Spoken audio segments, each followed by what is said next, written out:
ilmu batin. Tapi yang dimaksud bukan ilmu batin kebatinan seperti di kejawen ya, bukan. Atau ilmu mistik, bukan. Jadi ini ilmu batin di sini lebih cenderung ilmu tentang hati, ya. Jadi ilmu tasawuf disebut juga ilmu batin. Jadi ilmu tentang hati. Min ajalil ulumi qadran.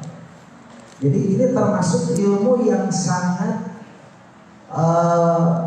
besar ya kedudukannya. Wa azamiha mahallan wa fakhran.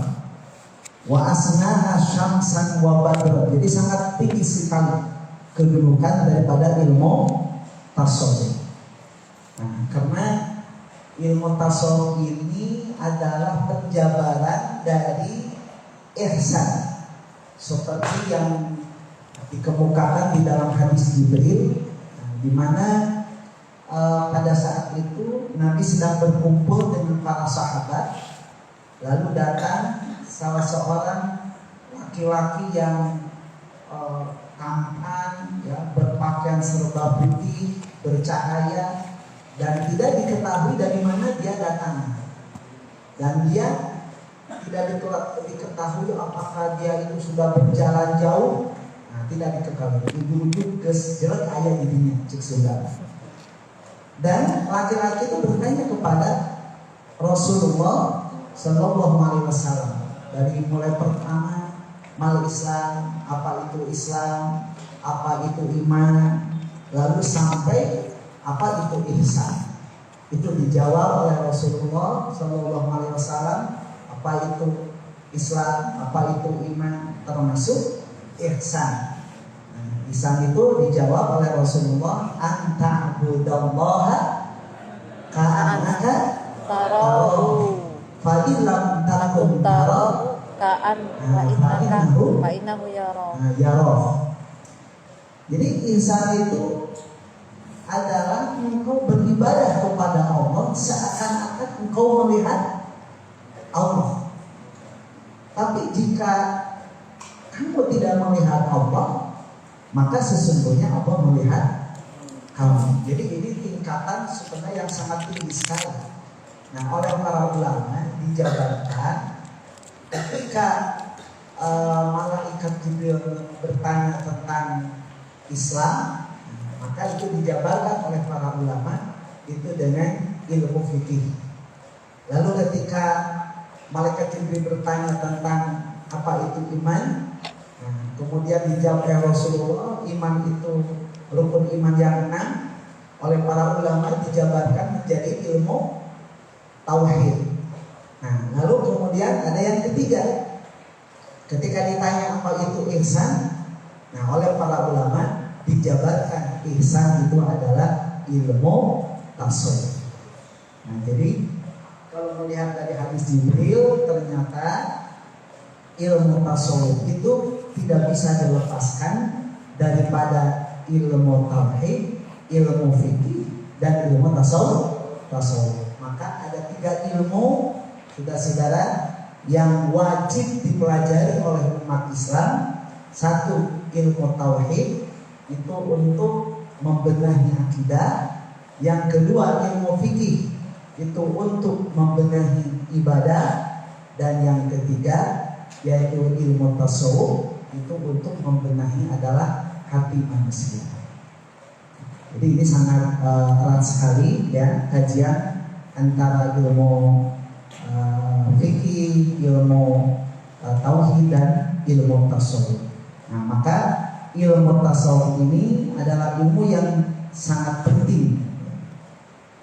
Wa qad faddalallahu ahlahu 'ala kafati min ibadihi ba'da rusulihi wa anbiya'ihi salawatullahi wa salamuhu alaihi.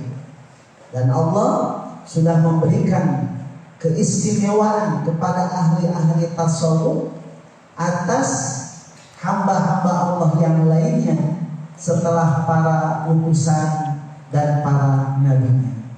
Jadi orang-orang yang diberikan keistimewaan oleh Allah Subhanahu wa taala itu adalah diantaranya ulama-ulama sufi. Jadi ulama sufi itu subhanallah mereka diberikan keistimewaan, keunggulan oleh Allah Subhanahu wa taala ya setelah para nabi dan rasul. Wa ja'ala qulubahum ma'dinal asrar.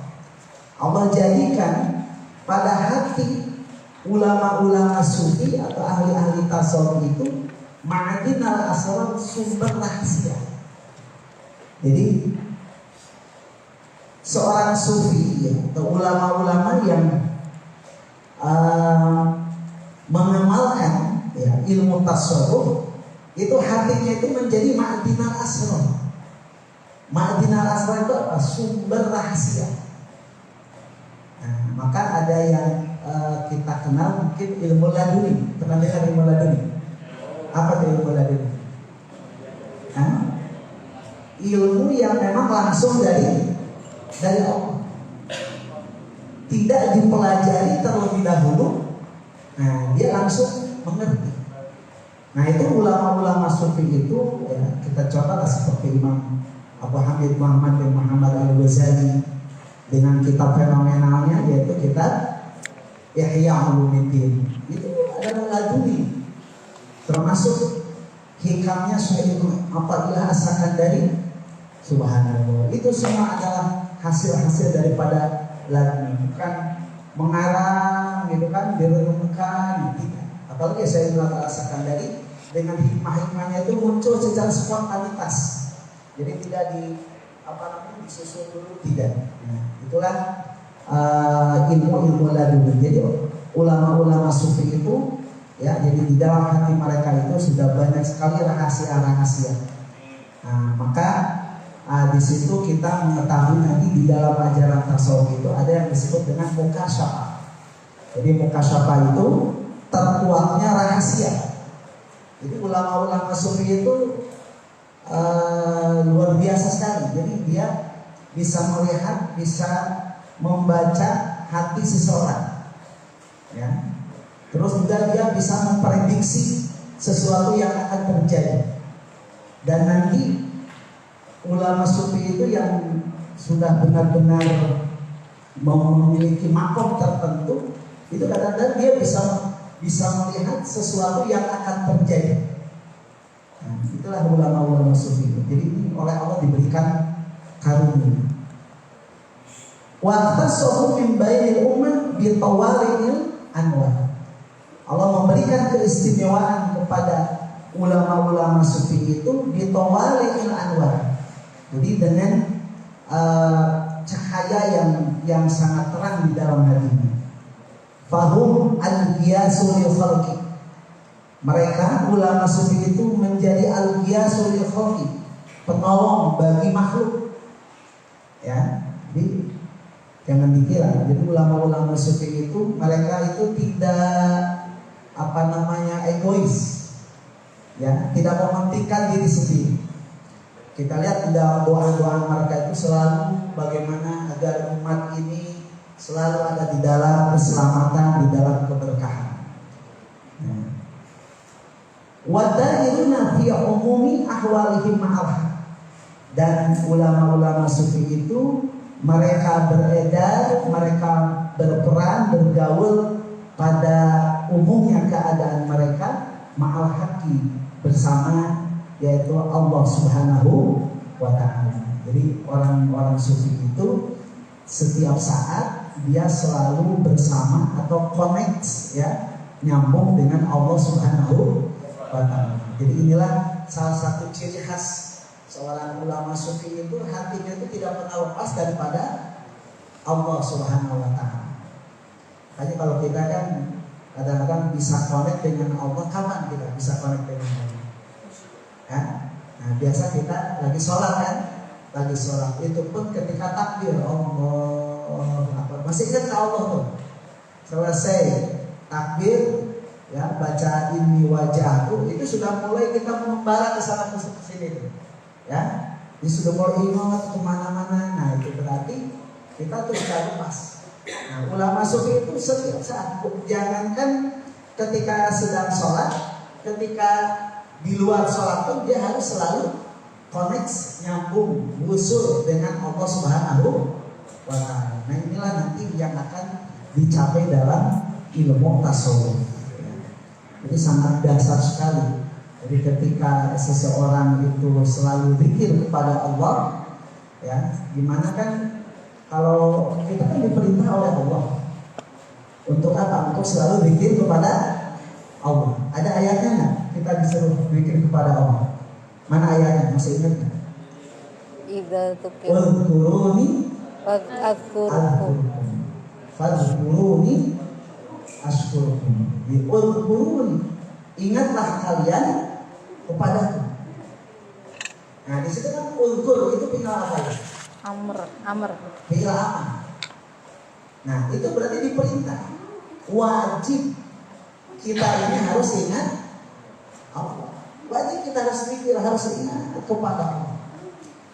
Kapan Allah menyuruh kita ini ingat ya kepadanya? Kapan? Nah itu tidak disebutkan waktunya. Ulkurun, ingatlah kalian kepadaku. Kapan? Itu tidak disebutkan waktunya. Artinya apa? Setiap saat wajib kita ingat Allah. Beda dengan sholat. Inna sholata lidzikri, sesungguhnya sholatku untuk mengingat aku. Tapi inna sholata kanat alal mu'minina kita apa? Mauquta. Artinya apa? Sholat itu sebagai sarana untuk mengingat kepada Allah. Namun sholat ada waktunya. Sholat ada waktunya. Tapi kalau zikir ada waktunya nggak? Ada waktunya nggak? Nggak ada waktunya. Nah, maka bagaimana agar kita ini selalu mengingat Allah, selalu connect dengan Allah? Nah, ini harus memakai ilmu. Nah, ilmu ya agar kita selalu connect, agar selalu ingat kepada Allah, itulah ilmu tasawuf. Bukan dengan ilmu tauhid, bukan dengan ilmu fikih, bukan, tapi dengan ilmu tasawuf. Makanya nanti dalam tasawuf, seperti dalam metode tasawuf itu ada thariqah. Nah, maka di situ ada zikir. Zikir itu terbagi dua. Ada zikir apa? Khafi, ada zikir jahil. Ada zikir yang tersembunyi, ada zikir yang dikeraskan. Nah, maka zikir khafi itu nanti masuk ke dalam hati itu. Zikir khafi itu bisa dengan Allah atau bisa dengan la ilaha illallah. Ada yang sampai puncaknya itu nanti ada sebagian kalimat ada zikirnya itu hu. Untuk apa? Artinya agar selalu hati ini ingat kepada Allah. Jadi nanti dalam ilmu tasawuf itu bagaimana hati kita ini agar selalu nyambung, ya, agar selalu bangkit mengingat Allah. Ya, jadi bisa jadi nanti dalam tasawuf itu dilatih setiap saat hati kita itu zikir kepada Allah. Meskipun kita sedang ngobrol, umpamanya hati itu tetap pada Allah. Allah. Dan itu harus dilatih. Yang disebut dengan riya Allah. Ya, nanti kita ada nanti di akhir pelajaran ini nanti ada jatuh yang harus dilaksanakan, ya. Itu insya Allah. Jadi demikian, saudara-saudara ya. Jadi kalau sholat itu ada waktunya, kalau zikir tidak ada waktunya. Ketika kita masuk ke kamar mandi atau ke WC, nah itu disunatkan untuk zikir kepada Allah. Minimal baca apa? Apa zikirnya kalau masuk ke WC apa? Bismika Allahumma Inni a'udzubika minal khubusi wal khaba'is. Itu zikir bukan? Zikir. Nah, sudah masuk ke dalam WC, kita diperintah zikir nggak sama Allah? Hah? Diperintah zikir nggak sama Allah? Tadi ada perintah, Udhkuruni, ingatlah kamu kepadaku. Berarti ketika kita ada di WC kita diperintahkan. Hah? Masuk nggak perintah itu? Kita coba tolong ada buka. Allah berfirman dalam Al-Quran, "Udhkuruni Azkurkum. artinya apa? Udhkur. Ingatlah aku. Ingatlah aku. Udhkur itu kan perintah. Ingatlah aku. Ya. Nah, disuruh pikir, disuruh mengingat Allah. Dan ini tidak ditentukan kapan waktunya dan lain sebagainya, tidak dibatas. Artinya apa? Dimanapun, ya, kapanpun kita ini wajib untuk mengingat Allah. Nah ini kalau kita nggak ngaji tasawuf itu tidak akan nyampe. Tidak akan nyampe.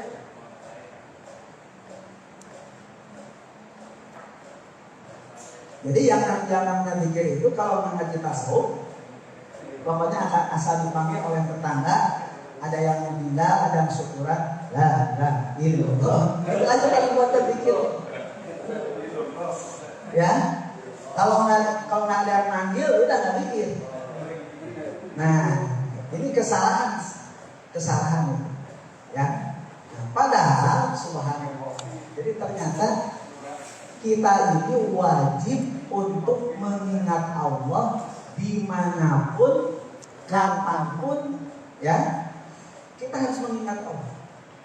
Ketika kita sedang qiyam, ketika kita sedang berdiri, kita harus Ingat Allah. ingat kepada Allah. Kemudian ketika kemudian kita sedang duduk, kita harus Ingat Allah. ingat kepada Allah. Ketika kita sedang berbaring, kita harus Ingat Allah. ingat kepada Allah. Nah, bahkan ketika kita tadi tidak mau kita sedang makan, kita harus ingat kepada Allah. Kita sedang minum, kita harus ingat kepada Allah. Ketika kita sedang ada di kamar mandi, berarti kita pun harus ingat kepada Allah. Apa maksudnya? Mengingat Allah itu semata-mata ada sebagai ungkapan rasa syukur kita kepada Allah. dan kita ini tidak akan pernah lepas dari nikmat Allah. Betul atau betul? Coba kita sedang tidur. Tidur itu nikmat nggak itu? Tidur itu nikmat.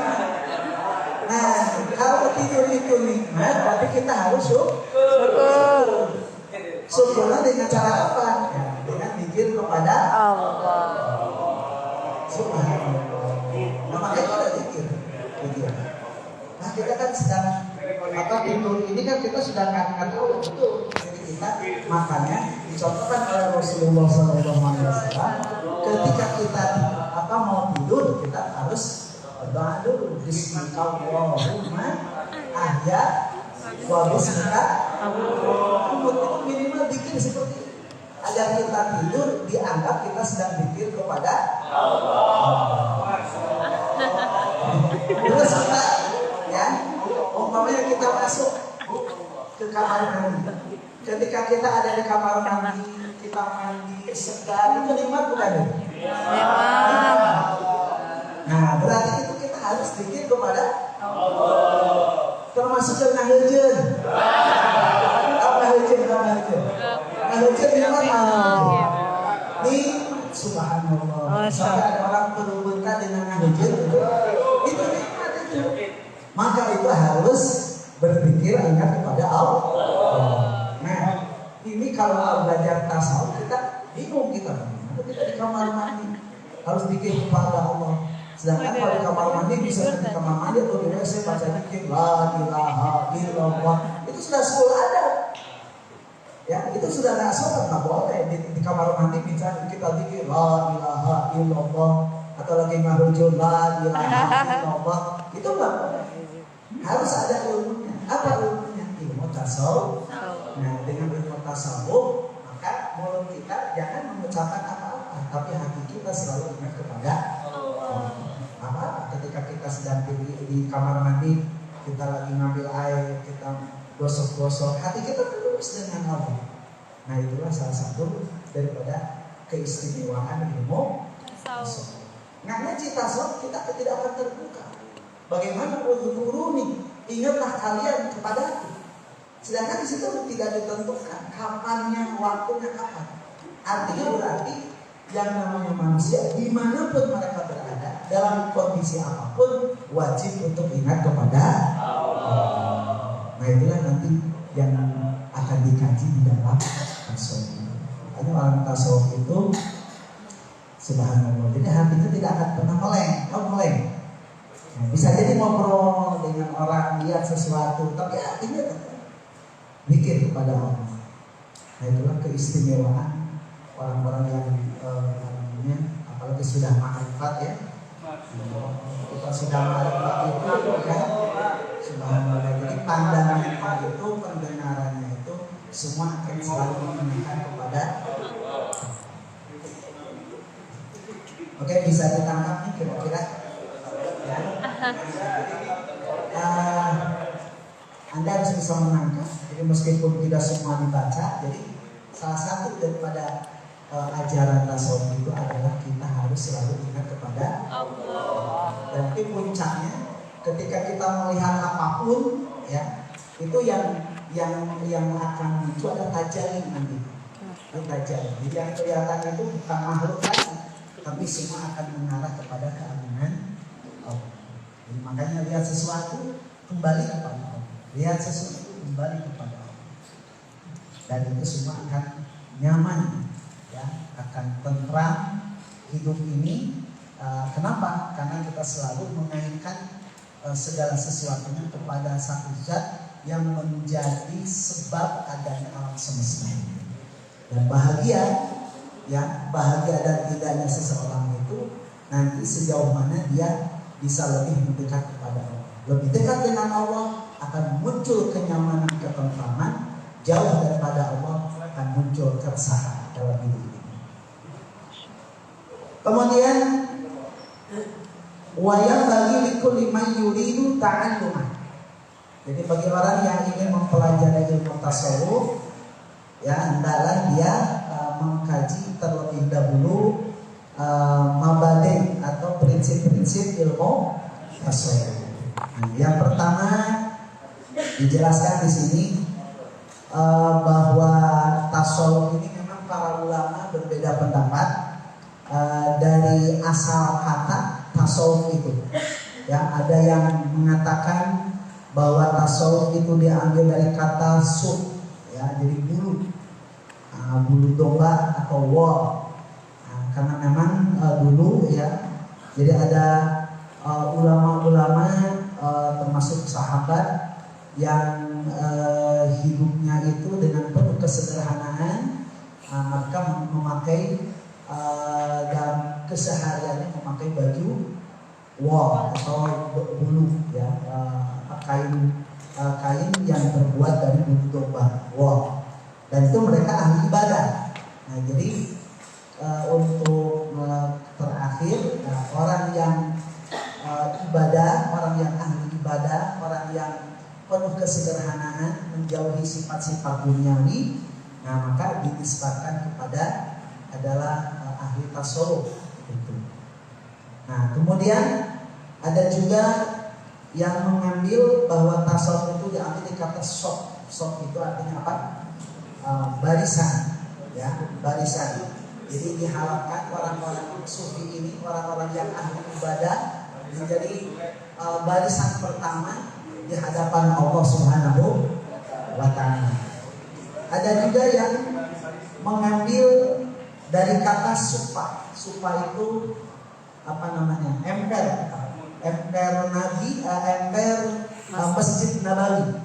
Ya, jadi dulu zaman Nabi Shallallahu Alaihi Wasallam ada kaum Ansor yang mereka hidup sebatang kara, lalu oleh Nabi diberikan tempat untuk mereka tinggal sekaligus ibadah. Kemudian dia tinggal di emper-emper Masjid Nabawi, di antaranya Abdurrahman bin Sakhar yang kita kenal dengan Abu Hurairah. Nah, gitu. Jadi kemudian ada ulama-ulama yang hidupnya penuh kesederhanaan dan mereka ahli ibadah, dan dia selalu ada di masjid. Nah, maka itu dinisbatkan ke sana menjadi ahli tasawuf ahli tasawuf. Dan masih banyak yang lain, yang di antaranya ada yang mengatakan bahwa tasawuf itu diambil dari kata sofa, ya, murni, bersih. Bahkan ada yang mengambil dari kata bahasa Yunani Sophia, kebijaksanaan. Jadi ini macam-macam, ya. Namun dari beberapa pendapat, ya, intinya adalah satu, bahwa seorang sufi, seorang ahli tasawuf adalah orang-orang yang membersihkan dirinya dari sifat-sifat duniawi. Itu intinya ke sana. Ya, orang-orang yang membersihkan dirinya, hatinya dari sifat-sifat duniawi. Nah, itulah nanti akan muncul sifat zuhud nanti, zuhud. Jadi zuhud itu tidak ada rasa cinta di dalam dirinya terhadap duniawi. Jadi dengan demikian nanti harus dipahami bahwa seorang sufi itu adalah orang yang di dalam hatinya itu sudah bersih dari ambisi duniawi. Itu zuhud itu. Nah, dengan demikian nanti muncul paradigma baru dalam pemahaman tasawuf bahwa seorang sufi itu bukan berarti orang yang tidak punya dunia sama sekali. Ya, paham ya? Jadi seorang sufi itu bukan orang yang sama sekali dirinya tidak punya dunia. Jadi bisa jadi seorang sufi dia berlimpah hartanya, bisa jadi berlimpah hartanya, tapi hatinya jauh dari dunia. Itulah yang disebut dengan zuhud. Imam Al-Ghazali di dalam Ihya itu menjelaskan, jadi orang yang zuhud itu adalah orang yang hatinya sudah tidak ada ambisi terhadap dunia. Jadi bisa jadi secara zahir dia banyak dunia, banyak harta, tapi hatinya dia benci terhadap dunia. Paham nggak kira-kira? Contoh, Nabi Sulaiman alaihi salam. Nabi Sulaiman alaihi salam itu hubung dunia nggak? Cinta dunia nggak? Bukan. Pasti yang namanya Nabi, pasti itu dalam hatinya sudah tidak ada sesuatu kecuali Allah. Tapi Nabi Sulaiman orang yang kaya raya. Nah, ini diambil oleh ulama-ulama sufi, oleh ulama tasawuf. Oh, jadi yang dimaksud dengan zuhud, ya, zuhud itu artinya benci terhadap dunia hanya sebatas hati. Adapun ya secara zohir bisa jadi dia bisa berlimpah harta. Ada pernah dengar Syekh Abdul Qadir Al-Jailani? Dia termasuk sultan wali, rajanya wali. Itu secara penampilan dia kaya raya. Tapi yang namanya kekasih Allah, pasti hatinya itu tidak ada sesuatu pun kecuali Allah. Jadi oleh karena itu, dan memang ulama mengatakan sebenarnya kunci agar dunia ini bisa mendekat kepada kita adalah hati kita harus benci dulu terhadap dunia. Itu kuncinya seperti itu.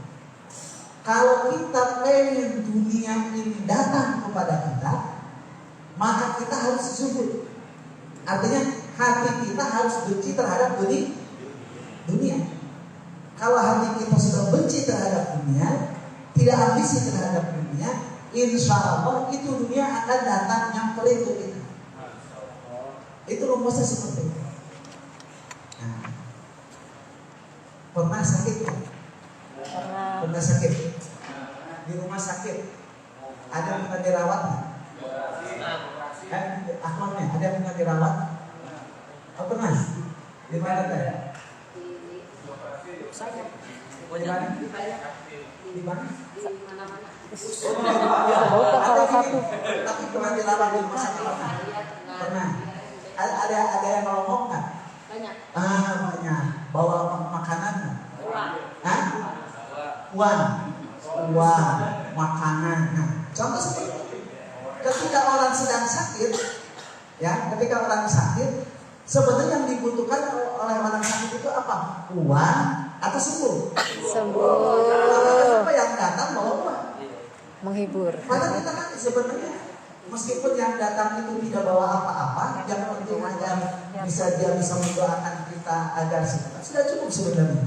Tapi mengapa ketika kita sedang sakit, ketika itu yang kita butuhkan cuma satu, pengen sembuh, tapi orang-orang bawa makanan, ya bawa buah, bawa susu, bawa macam-macam, kemudian bawa uang dan lain sebagainya. Padahal kita sebenarnya nggak butuh itu, betul nggak? Yang kita butuhkan apa? Sembuh. Nah seperti itu. Nah, jadi ya Allah, ini ulama mengatakan katanya, kalau kita ingin didatangi dunia, hati kita harus membenci terhadap Dunia. Kita ini jangan suka dunia, jangan ambisi terhadap Dunia. Nah baru dunia akan nyamperin kita. Nah, sekarang masalahnya kenapa ya dunia itu nggak nyamperin ke kita, justru kita yang mencari-cari. Nah karena hati kita terlalu cinta terhadap Dunia. Nah ini yang apa namanya yang sulit, ini. Kalau Anda bisa saja bisa. Contoh, biasanya di bulan Idul Adha ada orang yang nggak suka daging kambing, tapi banyak yang iri daging kambing. Ya. Kalau kita maunya sih daging sapi, tapi jarang gitu. Tapi kadang daging kambing aja yang datang. Nah, subhanallah. Jadi seperti itu. Jadi ini semua kita merasakan kenapa dunia terasa sulit oleh kita. Nah, kita ini terlalu ambisi terhadap dunia. Buktinya apa? Buktinya, ya, sendal masih baru, hilang satu, itu stresnya 1 bulan. Ya, masih mikir gimana satunya pun masih lagi bijinya, masih mau dibeli akhirnya, mau dibeli gitu. Nah, ini kadang-kadang uang hilang, ya itu 10.000 dipikiran 1 minggu gitu ya. Nah itu berarti kita masih selalu ingat terhadap dunia. Masuk ya. Baik, paham kira-kira nih? Ada apa namanya, ada lintasan hati yang apa namanya dapat kita masukkan sedikit-sedikit. Kayak tadi, seperti bahwa kita ini diwajibkan untuk mengingat Allah. Itu kalau dimasukkan itu dikit aja. Kalau ngaji tasawuf seperti itu, kalau ngaji langsung pelajari semua itu baca aja sendiri ya. Tapi ini ada asal-asal tertentu dalam tasawuf itu kayak tadi. Oh jadi dalam pelajaran tasawuf diantaranya kita harus selalu mengingat Allah. Nah, kalau kita sudah mengingat Allah, nanti tidak akan ada mungkin mulut kita itu mencela, mencaci, apalagi membuli orang, menghina orang, kemudian menganggap sepele orang lain, meremehkan orang. Dan ketika kita melihat sesuatu pun, itu artinya adalah tajallinya Allah. Kita melihat misalnya apa itu, benda apapun, itu tajallinya Allah. Ya, contohnya kita tidak ada di bawah bangunan, ada tiang-tiang seperti ini. Mungkin kalau sebatas benda mungkin hanya tiang biasa, tapi dalam tasawuf itu tidak sederhana itu. Ini dalam tasawuf itu seperti ada tiang seperti ini bisa berdiri kokoh. Siapa yang mendirikannya? Yang bisa membuat ini bisa berdiri kokoh. Apa tuh?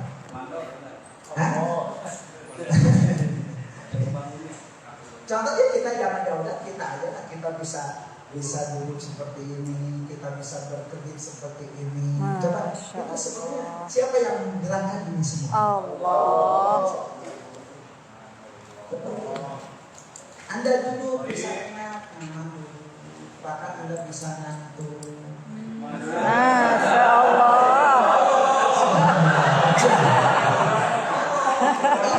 Coba itu nikmat bukan? Itu nikmat bukan?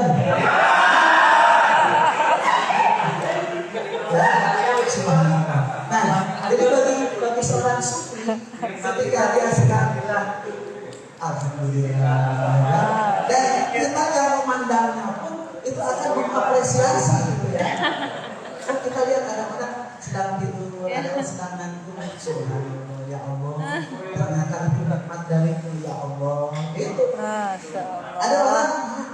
Ada orang bisa menghina kita, menyepelekan kita. Nah, bagi saudara sufi itu tidak akan diambil hati oleh kita. Ada orang yang menghina atau mengajari kita atau misalnya memberikan apa kepada kita, tegur dan lain sebagainya. Bagi seorang sufi itu, kalau memang itu teguran, itu memberikan nasihat, ini nikmat dari Allah. Alhamdulillah. Oh, berarti Allah sedang memberikan nasihat melalui dia kepadanya. Jadi tidak akan ada orang memberikan nasihat kepada kita, lehona misalnya gitu kan, atau saya tahu kecilnya kamu. Nah, itu tidak akan seperti itu. Karena setiap orang yang berbicara kepada kita, baik atau buruk, itu hakikatnya ada teguran dari Allah Subhanahu. Kalau ada orang memuji, nah berarti itu Allah sedang memanjakan kita. Kalau ada orang misalnya menegur kepada kita atau mencaci maki kepada kita, oh berarti Allah sedang memberikan nasihat kepada kita. Masya Allah. Jadi subhanallah, ini orang yang paling bijak di dunia ini adalah orang-orang sufi. Masya Allah. Ya, ketika dia dapat nikmat, alhamdulillah. Ketika dia dapat musibah, oh berarti Allah sedang memberikan anugerah gitu ya. Sampai orang sufi itu orang yang paling banyak ujian, cobaan, masya Allah. Dan orang sufi itu biasanya ketika diuji itu justru dijadikan nikmat. Ya, tidaklah dia mendapatkan musibah, pasti dia akan mengucapkan alhamdulillah. Ya, kalau orang diberikan musibah masih mengucapkan innalillahi, bagi sebagian sufi itu belum menjadi sufi sejati. Sufi sejati adalah ketika dia diberikan nikmat, ketika diberikan musibah, dia ucapkan alhamdulillah. Allah. Sebab semua hal yang terjadi di dunia ini, di alam semesta ini, tidak ada yang lepas dari pengamatan Allah. Tidak akan ada yang lepas dari pengamatan Allah. Termasuk saudara-saudara bisa masuk ke PKU angkatan berapa? 17. Apakah kebetulan? Kebetulan. Mungkin secara manusia itu kebetulan. Kita kebetulan. Ada di PKU 17. Tapi dalam pandangan tasawuf itu nggak ada yang kebetulan. Semua adalah kepastian. Ya, tapi tidak berarti begini. Ketika kita kepastian ya di sini kurang bagus bahasanya ya. Tetap aja kalau kita ketemu kebetulan bahasa manusia biasa. Tapi hakikatnya ini ada semua kepastian. Semua Allah menciptakan alam semesta, Allah sudah memprediksi, Allah sudah merencanakan bahwa Anda semua akan berkumpul dalam PKU angkatan 17. Ini sesuatu yang memang sudah direncanakan. Dan kita bertemu ini bukan kebetulan. Ini semua sudah dipastikan oleh Allah. Termasuk jodoh kita. Jadi tahu dah. Ada yang belum nikah ada? Ada. Yang sudah nikah berapa persen? 50-50. Alhamdulillah. Suami kita, istri kita, apakah kebetulan? Tidak. Dalam tasawuf bukan kebetulan. Itu ada kepastian. Ya, maka terima dengan senang hati bagaimanapun bentuknya itu. Ya. Bagaimanapun rupa bentuknya itu memang Allah sudah mempertemukan seperti itu. Alhamdulillah. Jadi nyaman hidup ini. Termasuk rezeki kita hari ini. Kemudian rezeki kita dalam kehidupan ini sudah diatur oleh Allah. Jadi enak cara menghadapinya gitu. Termasuk ilmu juga itu ada bagian masing-masing. Misalnya kita di sebuah kampung, oh ini ustaznya ahlinya ini, oh kiai ini ahlinya ini, semua dibagikan oleh Allah. Tidak semua diberikan ilmu seluruhnya. Ya ada yang ahli nahu, ada yang ahli fikih, semua diatur oleh Allah Subhanahu wa Ta'ala. Nah gitu ya. Nah satu, fadhkuruni Al-Qur'um. Nah selanjutnya, nah sekarang dari akhwat Khalid tasawuf fi ta'arif Islam. Ada yang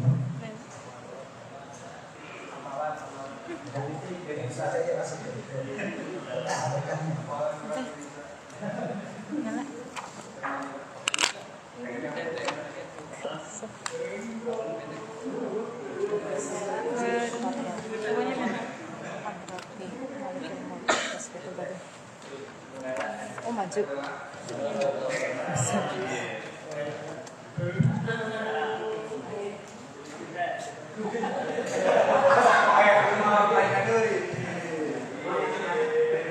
Ya, betul. Betul.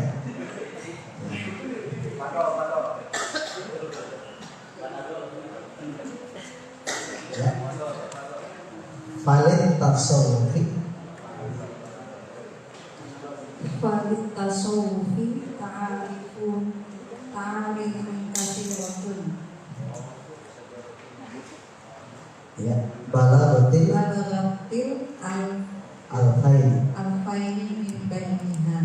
Jadi jangan gini, jangan takut salah kadang ada sakalnya nanti. Qala Ibnu Ajibah Ya, rahimahullah at-tasawwufu sidqut tawajjuhi ila Allahi bima yardahu wa min haitsu yardahu. Wa qala aidan at-tasawwufu ilmun yu'rafu bihi kayfiyatus suluki ila hadrati malikil muluki wa tasfiyatul badani minal wadai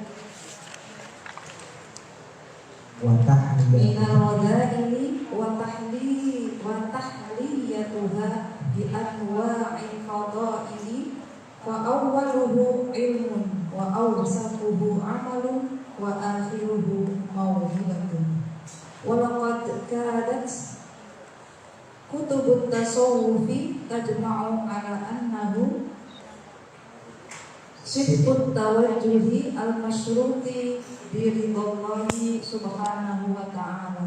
ya, baik, alas. Nah, selanjutnya valid tasawuf ta'arifu kathiratun balaghatil arfain. Jadi ilmu tasawuf itu banyak sekali definisinya.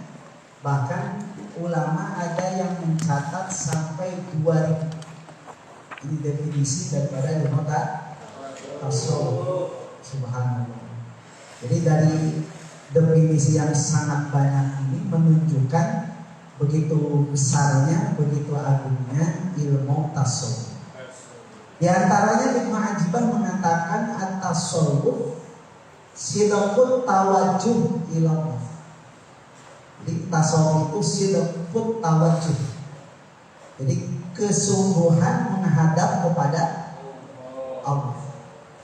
Di kesungguhan, keseriusan kita menghadap Allah bima yardah, dengan sesuatu yang diridhoi, wa min haitsu yardah, dan dari sesuatu yang diridhoi. Itulah tasawuf. Bagaimana kita ini betul-betul menghadap kepada Allah. Kenapa kita ini serius menghadap Allah? Karena Allah itu tidak pernah berpaling dari kita. Masya Allah. Coba bayangkan, Allah itu tidak berpaling dari kita. Mana buktinya? Pertama, yang kita ini dari tidak ada menjadi Ada. siapa yang mengadakan? Allah. Allah. Setelah adanya kita jadi manusia, setiap detik, setiap saat Allah memberikan nikmat kepada kita.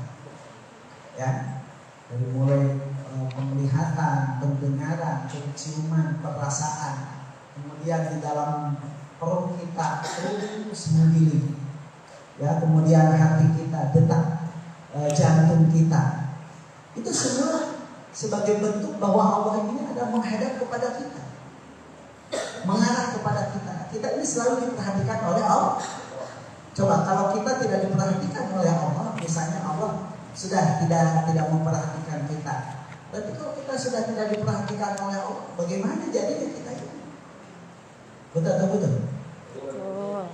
Coba misalnya ya, Allah misalnya tidak memperhatikan kita itu, umpamanya detak jantung kita ini oleh Allah ini sudah diambil oleh Allah, kan namanya mati, betul. Jadi subhanallah, jadi setiap saat ini kita ini tidak lepas daripada karunia Allah. Nah, maka kita sebagai hamba, bagaimana ada sidqut tawajjuh, bagaimana cara menghadap kepada Allah Subhanahu Makanya kalau Allah selalu sayang kepada kita, Allah selalu melirik kepada kita, maka kita pun harus selalu melirik kepada Allah. Maka tadi itu fadhkuruni Al-Qur'an. ingatlah kalian kepada ya aku akan mengingatkan.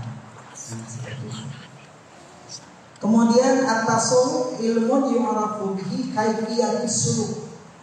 Tasawuf adalah suatu ilmu untuk mengetahui bagaimana cara menempuh ila hadrati malikil muluk, bagaimana cara menempuh ya ruhani kita kepada Allah Subhanahu wa ta'ala. Ya Allah, ya Allah. Jadi kita ini kan kita ini hidup di dunia dan itu sifatnya sementara. Inna lillahi wa inna ilaihi. Inna lillahi. Kita ini semua milik Allah, wa inna ilaihi raji'un, dan kita semua akan kembali kepada siapa? Kepada Allah. Kapan kembali kepada Allah? Apakah nunggu mati dulu? Ya. Nah, dalam ulama tasawuf itu kita kembali kepada Allah itu jangan nunggu mati. Kalau kita nunggu mati dulu, mending kita sudah ada persiapan. Ya. Ini kalau menunggu mati dulu, terus kita belum ada persiapan, nah itu yang repot di situ. Dalam tasawuf itu innalillahi wa inna ilaihi raji'un, kita kembali kepada Allah. Setiap saat kita harus kembali kepada Allah. Kenapa? Allah memandang kita, nah kita harus mengingat kepada Allah. Nah, ilmu tasawuf itu di situ. Bagaimana ya cara menempuh seorang hamba yang bagaimana ruhaninya itu selalu bisa sampai kepada Allah Subhanahu wa ta'ala. Ya Allah, ya Rabbi. Ya. Jadi memang kita ini Allah itu selalu bersama kita. Betul atau betul? Innallaha ma'ana. Allah bersama kita. Kita bisa melangkah. Itu berarti ada Allah di situ. Kita bisa memandang. Berarti ada Allah di situ. Karena tanpa ada kekuasaan Allah, kita tidak akan bisa melihat. Betul atau betul? Kita mendengar, kita ada Allah di situ. Kita sedang duduk, ini karena ada Allah. Ya. Nah, jadi disitulah, jadi dengan ilmu tasawuf nanti kita akan tahu bahwa bagaimana caranya kita menempuh dalam perjalanan rohani menuju Allah Subhanahu wa ta'ala.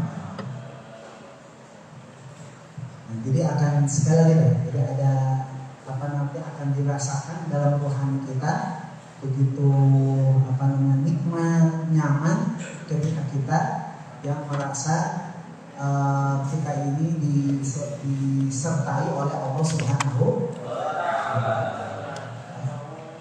Insyaallah. Dan lagi-lagi jadi untuk bisa sampai kepada satu rasa. Jadi kan tasawuf itu ada ngaji rasa, jadi rasa. Nah, itu berarti yang harus ditempa adalah hati kita. Nah, oleh karena itu maka dalam rangka mengkaji tasawuf ini kita tidak cukup hanya mengandalkan rasio kita, tapi juga intuisi kita pun harus diasah. Nah, itu dengan cara tazkiyatun nafsi, bersihkan diri kita, bersihkan hati kita dengan memperbanyak tobat, memperbanyak istighfar. Insyaallah dengan memperbanyak tobat, memperbanyak istighfar, ditambah dengan zikir, nah itu nanti hati kita akan menjadi cemerlang, akan menjadi terang, dan di situ nanti akan dimudahkan oleh Allah taufik dan hidayah. Amin ya Allah ya Rabbal. Nah, karena itu maka pada pertemuan yang pertama ini karena tasawuf itu bukan sekedar teori, tapi tasawuf itu harus dibarengi dengan riyadhah. Maka riyadhah yang sifatnya sederhana, tapi insya Allah akan membawa kemudahan kita. Saya nanti di situ membuat jadwal Silakan dibuka halaman 25. Ada di situ jadwalur riyadhah fil yaumi wal lailah, ya. Jadi jadwal riyadhah sehari semalam. Nah, jadi di sini saya berharap dengan pelajaran tasawuf ini, sekali lagi, kalau sekedar kitab ini bisa dibaca, ya. Tapi ruh tasawuf itu adalah dengan amal, ya, dengan ibadah. Karena itu nanti saya berharap kepada para mahasiswa PKU sebagai bentuk riyadhah dari tasawuf ini, kita pertemuan pertama, ya. Kita rencana pertemuan 3 kali pertemuan. Nah, untuk pertemuan pertama, jadi nanti tolong diisi hari pertama sholat tahajud. Ya, sekarang hari apa nih? Hari Sabtu. Nah, malam nanti sudah mulai riyadhah, ya. Tahajudnya sholat hajat, sholat duha, istighfar, sholawat, berikut baca Quran. Kalau sholat tahajud nanti pakai alhamdulillah. Ditulis sendiri aja. Tapi harus jujur, ya. Jujur. Jadi jangan bohong. Berarti kalau mau bohong berarti dijaga susunya gitu, ya. Suka ngopi. Sholat hajat nanti kalau sudah alhamdulillah, duha alhamdulillah. Masya Allah. Alhamdulillah. Nanti baru lajnah, nanti pertemuan berikutnya nanti akan ditandatangan. Masya Ya. Allah. Paham nggak kira-kira? Ya, jadi berarti berapa hari ke sana? Seminggu. Oh ya, jadi jadi ini tolong diisi. Jadi hari ke 1, 2, 3, 4, 5, 6. Jadi pertemuan berikutnya kita kontrol nanti. Mana dialognya, ya. Manjahada bina yahdi subulana. Siapa yang berjahada dan beribadah kepada Allah, yahdi subulana, Allah akan memberikan jalan peluang, ya, dalam kehidupannya. Insyaallah. Oke, paham, ya? Jadi mulai malam itu harus mulai riyadhah. Nanti hari di rumah, berarti malam apa tuh di rumah? Senin. Itu juga riyadhah, ya. Riyadhahnya tahajud, hajat, duha, itu aja, ya. Coba Anda rasakan nanti setelah kajian tasawuf, ya, 2 kali pertemuan, asal ini terisi semua. Nah, nanti kita akan cek bagaimana rumahnya masing-masing, ya.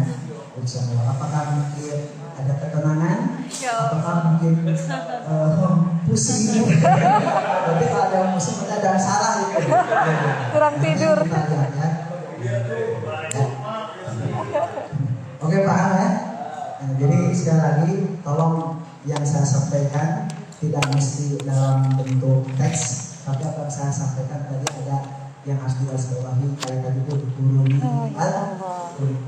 terus kita lihat tajam hati kita bagaimana. Coba Anda rasakan, ya. Demikian ini cukup. Oh iya, kemudian untuk doanya tolong dihafal. Lihat halaman 2, ya. Halaman 2 itu doa Imam Asy-Syafi'i. Jadi subhanallah, apabila mendawamkan doa ini, Allah akan memberikan makrifat kepada kita sekalian.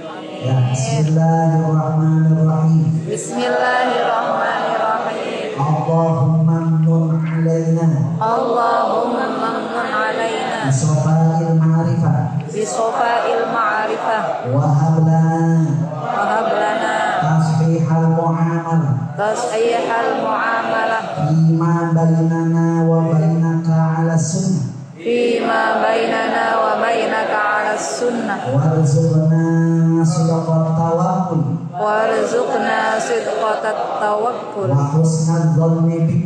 Wa husnal dhanni bik. Wa nun alaina. Wamnun alaina. Fima yuqarribuna. Fima yuqarribuna ilaika. Makruna. Makruna. Bi'awafai darain. Bi'awafai darain. Birahmatika ya arhamar rahimin. Birahmatika ya arhamar rahimin. Nah, Ya, terima ya ijazah dari diri saya, dan dari mulai sekarang itu sudah mulai diamalkan. Tiap sholat minimal 1 kali, dan seterusnya ya. Dan itu insya Allah yang sudah saya ijazahkan itu dipermudah oleh Allah untuk mendapatkan manfaat. Amin ya Allah ya Rabbal Alamin. Saudara-saudara, mungkin sementara itu yang dapat saya sampaikan. Jadi untuk selanjutnya silakan saja dibaca, dan itu yang saya harapkan itu nanti ada asrar-asrar, rahasia-rahasia apa yang saya sampaikan, apa yang bisa Anda laksanakan, nah itulah laksanakan ya. Cukup mungkin? Oh, mungkin kita cukupkan sampai di sini karena pemateri yang ada sudah ada, dan untuk tanya jawab sementara kita tutup dulu. Ilmu tasawuf bukan untuk ditanyakan tapi diamalkan.